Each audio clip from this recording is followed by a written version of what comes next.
I just wanted to let you know we're going to wait about 5 minutes to start. I've heard there's a funeral and a lot of traffic and a lot of things happening outside of this building, not allowing people to get here easily. So we will start in less than 5 minutes. So continue your conversations. We'll be back.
We will try this again now. So welcome, everyone.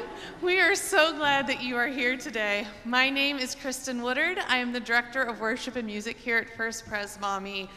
And we are just so thankful that we have this space that we can offer these performances throughout the year. This is part of a season, and we are closing out our 24-25 season today with this wonderful program. If you would like to get on our mailing list or email list just for the recitals, we won't send you all of our church communication, but if you would like to be reminded, or when we have our 25-26 season ready to announce, just see me today. We'll make sure you're on that list so you are always in the know of all the musical happenings that are happening here. So you are in for a treat today, but I believe many of you already know this because I believe you are here because of Grace, so this is awesome. But we are excited to welcome Grace Wipfli and Kevin Bilsma to share in this special program of music. After the program, we will have a small reception in the gathering space. Please linger, enjoy fellowship, enjoy conversation. There will be some cookies and some coffee and some water to enjoy. Also, please silence your cell phones right now. And before we begin, allow me to pray. Heavenly Father, thank you for the gift of music that you have given us and blessed us with, Lord. Thank you that it reveals your beauty and reveals beauty and encouragement and all the things that we can experience when we hear good music. Lord, we just pray for this time today, and we pray that our time together will be blessed by you. It is in your Son's name we pray. Amen. Will you please join me in welcoming Grace Wipfli and Kevin Bilsma.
opener, huh?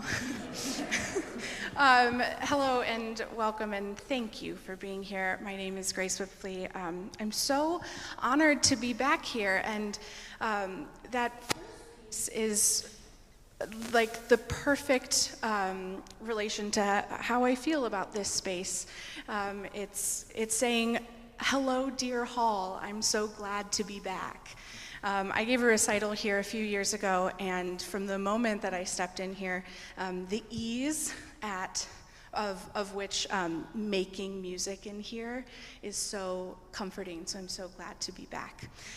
Today we're gonna work through my musical bucket list. Here's what that means. These are pieces that are either dreams that have already come true, lucky enough for me, current dreams that I think could happen in the next few years, dreams that I'm holding off for a little bit in the future, and then also vocalists that I think have dreamy voices. So we'll get into that as we go. But first off, dreams that have already come true. Into the Woods was the first Broadway cast recording that I became obsessed with at the age of 8. A bit of a strange choice for an 8-year-old, but you know, love it nonetheless. I was lucky enough to play The Baker's Wife twice already, once as a junior in high school and then also as a senior in college. And there's something about her that is so wonderful to tap into as a woman, as a person, as a leader. She deals with a lot of things throughout the course of the show, and I just love her for it. And then the other dream that has already come true was actually a dream that I didn't know was a dream until I was in the middle of the process, which was singing the role of the governess in Turn of the Screw by Benjamin Britten. To this day, it remains the hardest thing I've ever done as a singer.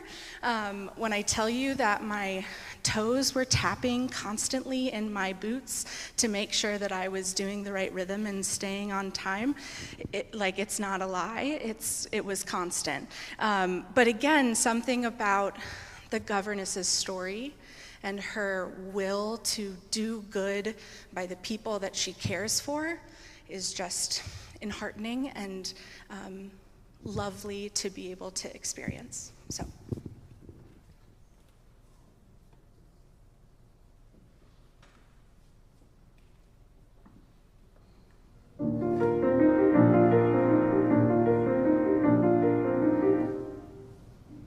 What was that? Was that me? Was that him? Did a prince really kiss me? And kiss me, and kiss me. And did I kiss him back? Was it wrong? Am I mad? Is that all? Does he miss me? Was he suddenly getting bored with me? Don't wake up. Stop dreaming. Stop prancing about the woods. It's not beseeming. What is it about the woods? Back to life, back to sense, back to child, back to husband. No one lives in the woods. There are vows, there are ties, there are needs, there are standards, there are shouldn'ts and shoulds. Why not both instead? There's the answer if you're clever. Have a child for warmth and a baker for bread and a prince for whatever. No, never. It's these woods. Face the facts, find the boy, join the group, stop the giant, just get out of these woods. Was that him? Yes, it was. Was that me? No, it wasn't just a trick of the woods. Just a moment, one peculiar passing moment. Must it all be either less or more, either plain or grand? Is it always or is it never end? Well, that's what woods are for those moments in the woods.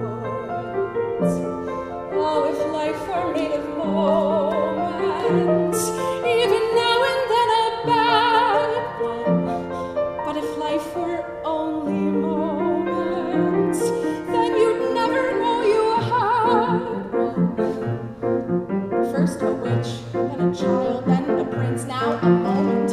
Who can live in the woods? And to get what you wish only just for a moment, these are dangerous woods. Let the moment go. Don't forget it for a moment, though. Just remembering you've had an end when you're back to work makes the ore mean more than it did before. Now I understand, and it's time to leave the woods.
So now short-term dream list.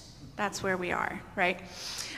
First, we get into what I think is the most beautiful music that will ever be written and has ever been written ever in the whole world, which is Eugene Onegin by Tchaikovsky. It's a story of two lovers through 3 stages of their lives.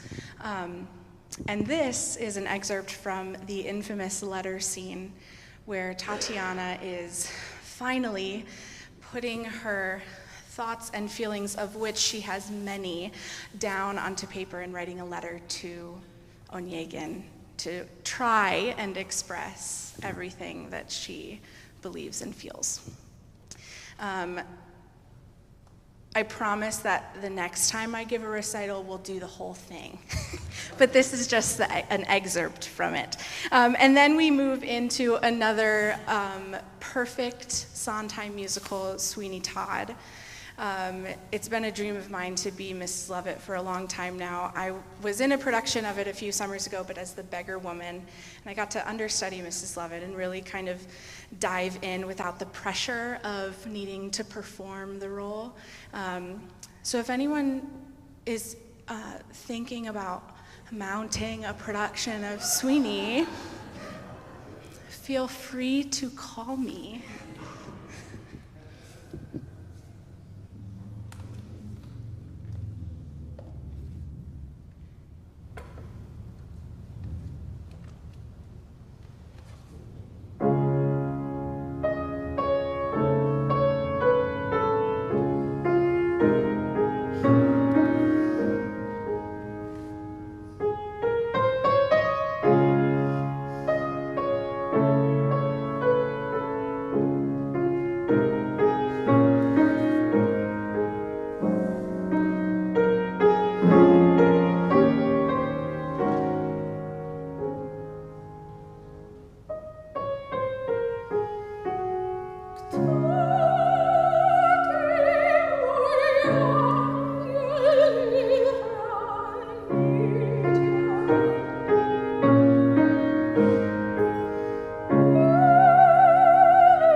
gosh, what's your hurry?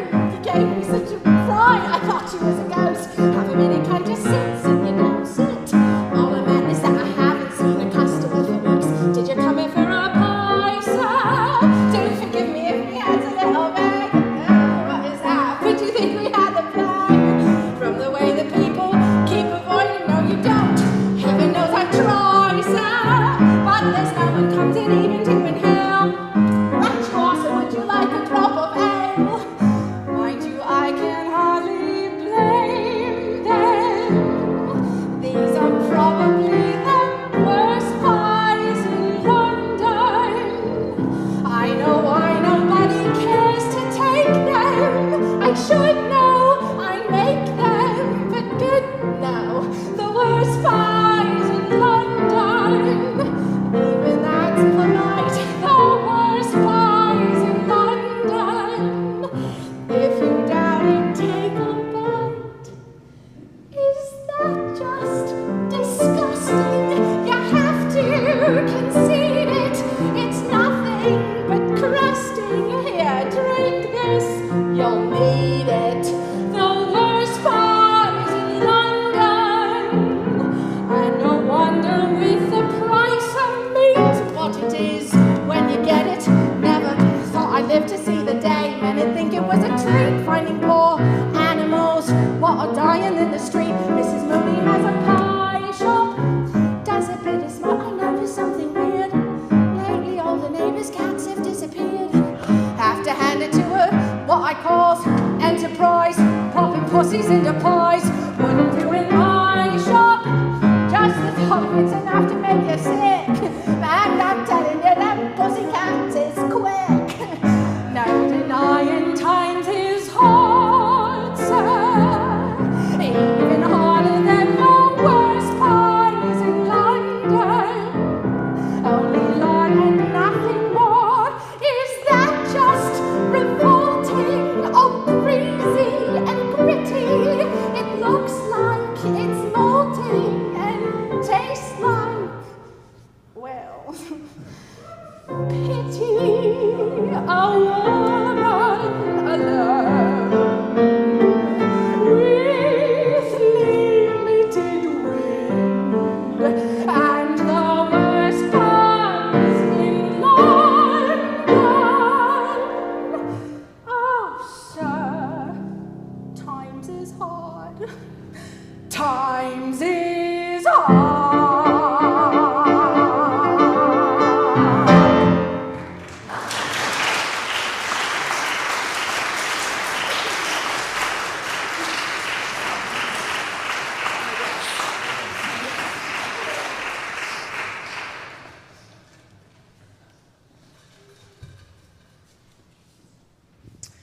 Okay, dreams have already come true, check.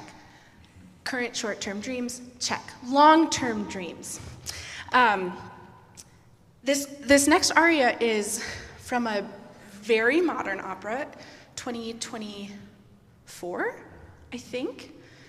We'll say in the last 2 years. Written by Kevin Putz, based on the movie The Hours. It premiered at the Metropolitan Opera with Renee Fleming, Joyce DiDonato, and Kelly O'Hara. And it tells the story of the same day in the life of 3 different women.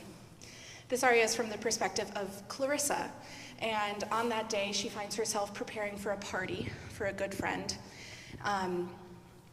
And she steps outside of this flower shop onto a street corner, and she's hit with this memory of a conversation that she had with this dear friend, where she kind of nonchalantly ended their brief romantic relationship, kind of without a thought. She finds herself thinking about that moment, thinking what has happened since then for both of them, and what might have been different if they had stayed together. Then we get into a song from Next to Normal, a beautiful musical written in probably the last decade or so. It tells a story of a family who, each member of the family faces their own demons, and the mom is recovering from drug addiction. And she's reflecting on her time in this beautiful place where she felt like everything was calm, and now that she's in the real world, everything is a mess, and her feet are not on the ground, and she is wanting to return to that time. So we'll give it a go.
Richard, something that happens over a summer.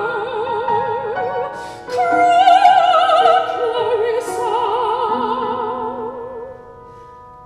harsh. Here on this corner, no spectacular fight.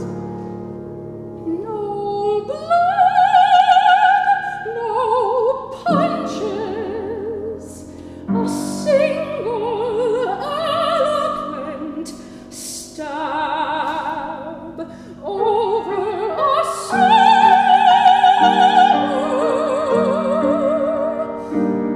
But Richard, it couldn't have worked. You had your loose, the farm boy, the adonis from Akron. It couldn't have.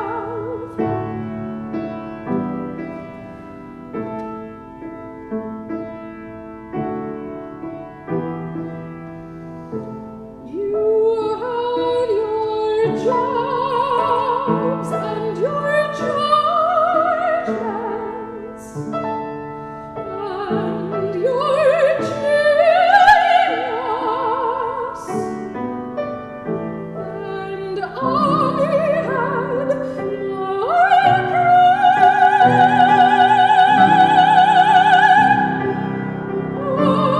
always my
and soaking you with rain. I miss the mountains, I miss the pain.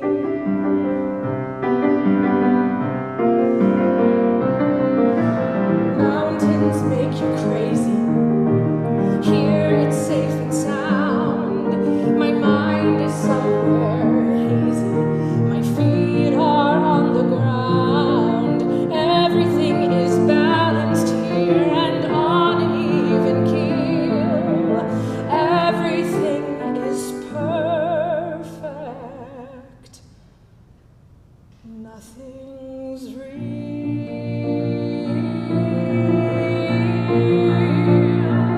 Nothing's real.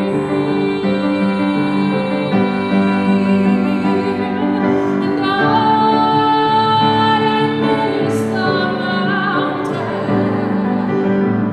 I miss the lonely climb, wandering through the wilderness and spending all my time where the air is clear and cuts you like knife. I miss the mountains.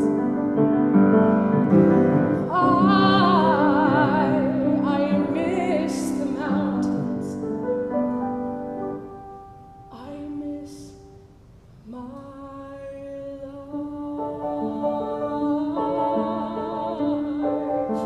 I miss my life.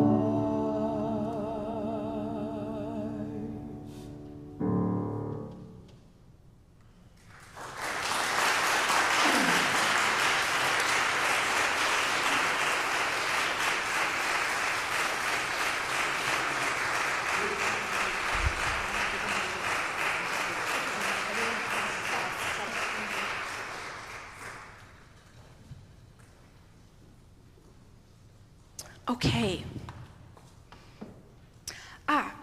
Dream vocalists. Okay, so one night in grad school, I was hanging out with a friend, and we were in her apartment at her keyboard, and singing some stuff, playing around, that kind of thing. And she looked at me and she said, Grace, all I really want to be is an easy singer. I said, Arissa, you're going to have to tell me what that means.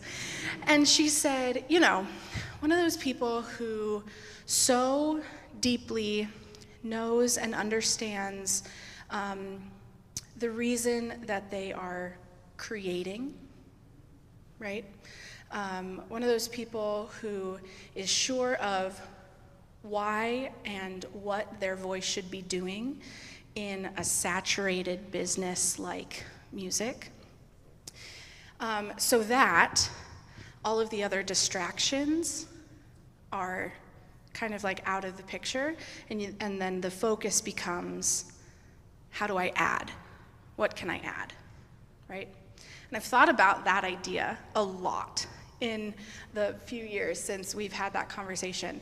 And when I think of easy singers, I think of immediately Joni Mitchell.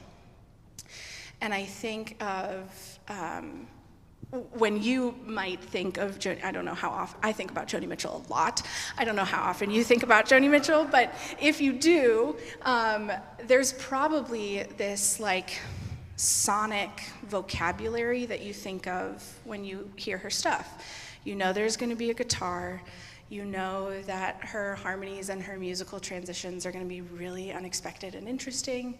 That she's going to use the entire range of her voice. Her lyrics are going to be poetic and subtle. All of those things, and that's what she chose to create, right? So in this section, I attempt to pay honor to this woman who I think is one of the most gifted vocalists that we have encountered. So first is a song called Little Green, and it tells the story of her decision to put her daughter up for adoption and everything that means and comes with. And then we move into conversation, a song with a little less serious of a tone, a little more playful, possibly about a secret affair that she's having with a man she's met at a cafe. I don't know, something like that. So here we are, Joni Mitchell.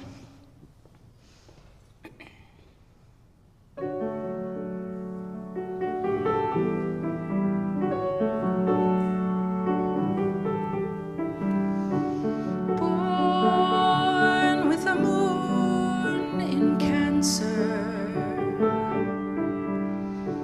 choose her a name she'll answer to. Call her green, and the winters cannot fade her. Call her green for the children who've made a little green. Be a gypsy dancer. He went to California, hearing that everything's warmer there. So you write him a letter and say her eyes are blue. He sends you a poem and she's lost to you. Little green, he's a non-conformer, just a little green, like the nights when the northern lights perform. There'll be crocuses to bring to school tomorrow, just a little green, like the color when the spring is born. There'll be icicles and birthday clothes, and sometimes there'll be sorrow. Child with a child pretending, weary of lies you're sending home. So you sign all the papers in the family name. You're sad and you're sorry, but you're not ashamed. Little green, have a happy ending. Just a little green, like the color when the spring is born. There'll be crocuses to bring to school tomorrow, just a little green, like the nights when the northern lights perform. There'll be icicles and birthday clothes, and sometimes there'll be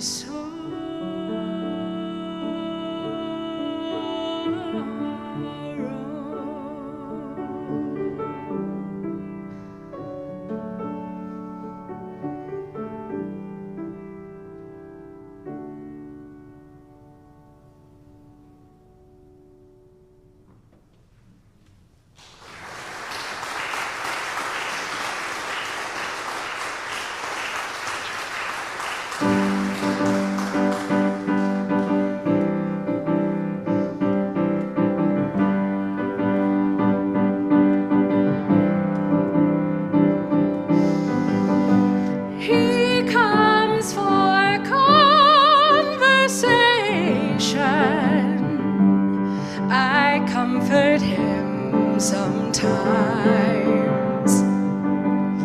Comfort and consultation. He knows that's what he'll find. I bring him apples and cheeses. He brings me songs to play. He sees me when he pleases.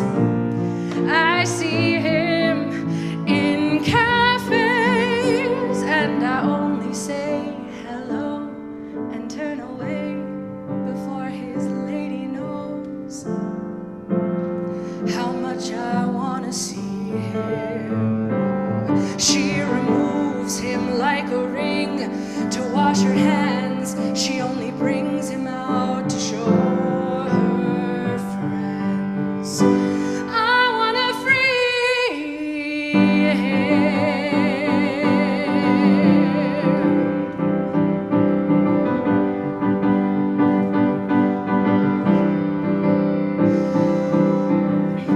Secrets and sharing sodas, that's how our time began. Love is a story told to a friend. It's second hand, but I'll listen to his questions. I'll give my answers when they're found. He says she keeps him guessing, but I know she keeps him down. She speaks in sorry sentences, miraculous repentances. I don't believe her. Tomorrow he will come to me and he'll speak his sorrow endlessly, and he'll ask me why. Why can't I leave her?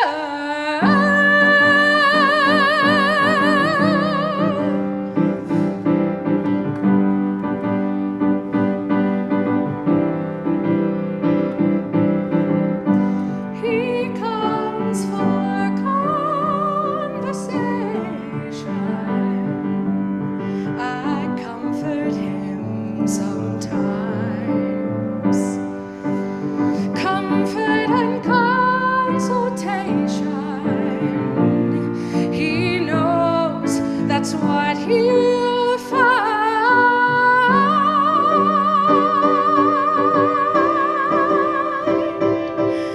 Do do do do do do do do do do do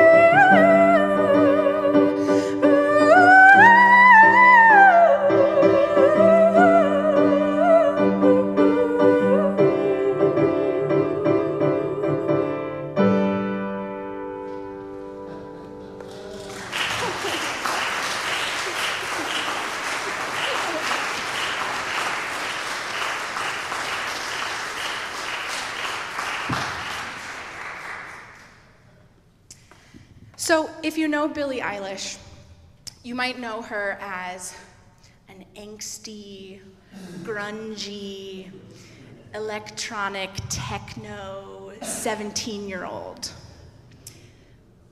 Well, she's changed just a little bit. There's this story, she wrote this song for the Barbie movie. The story goes that Greta Gerwig, who directed the Barbie movie, called her up one day and said, "Hey, I want you to write a song for the movie. And I'm not going to give you any other parameters. I'm just going to send you a rough cut, and I want you to write your reaction to what you watched." And so she did, and Billie Eilish watched it with her brother, Phineas, who is her music producer. And the story goes that 30 minutes after they finished watching it, Greta Gerwig had this song in her inbox. And when you hear it, if you're not familiar with it, when you hear it, you'll realize that that is kind of a miracle, because it's a beautiful piece. And I think that when it comes to like songwriters, singers, dream vocalists, that kind of thing, to be able to do what she typically does, right? That angsty teenage thing. But then to also have the ability to create something like this is just kind of a miracle. So this is What Was I Made For from the Barbie movie by Billie Eilish.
Oh, it's the last one. Oh boy. I want to thank you all again for coming. It's so wonderful to see you all here. Thank you for spending this time with me. A big thank you to my father, Steve Wipfli, for playing. And of course to Kevin Bilsma for being the amazing artist he is.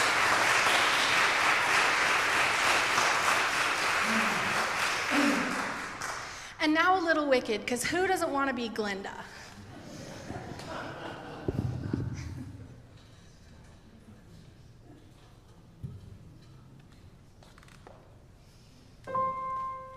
Whenever I see someone less fortunate than I, and let's face it, who isn't less fortunate than I, my tender heart tends to start to bleed.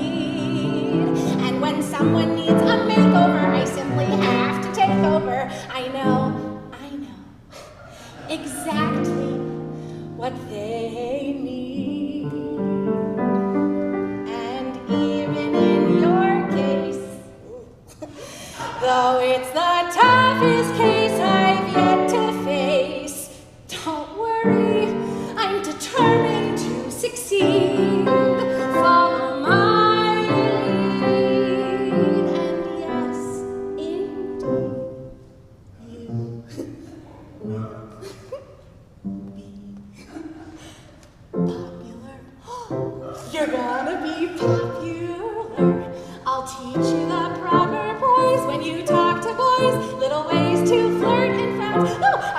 what shoes to wear, how to fix your hair, everything that really counts to be popular.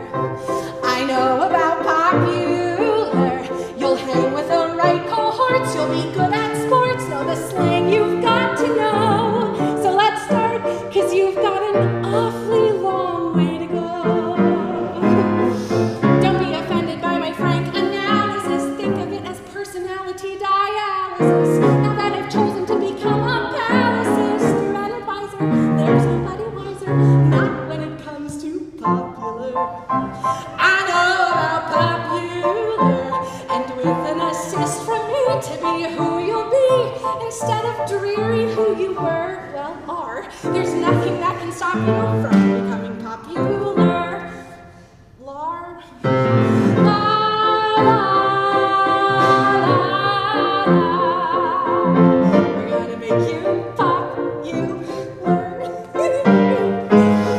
When I see depressing creatures with unprepossessing features, I remind them on their own behalf to think of celebrated heads of state or specially great communicators. Did they have brains or knowledge?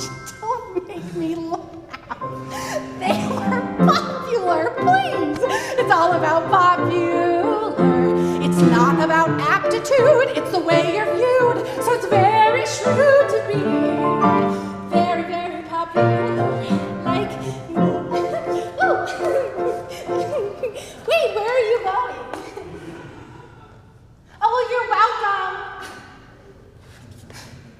And though you protest your disinterest, I know clandestinely